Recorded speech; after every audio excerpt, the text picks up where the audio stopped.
మా సగుడు నిధులు కాలు తీయటానికి హాస్పిటల్ అడ్మిట్ అయినాడు.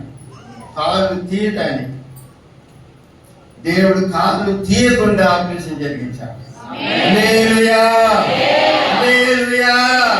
దేవుడు చేస్తాడండి, దేవుడు చేస్తాడు. ఆయన నువ్వు నమ్మితే దేవుని మహిమను తప్పనిసరిగా చూస్తావు. హల్లెలూయా, హల్లెలూయా. ఆయన అద్భుతాలు చేసే దేవుడు, మహత్కార్యములు కార్యములు చేసే దేవుడు. హల్లెలూయా, సూచక కార్యములు చేసే దేవుడు. ప్రేమైన దేవుని బిడ్డలారా, ఆయన చేస్తారు. అయినా దేవుని బిడ్డలారా, దేవుని సమూహంలో ఎటువంటి కన్నీటిని దేవుడు ఇష్టపడతాడు.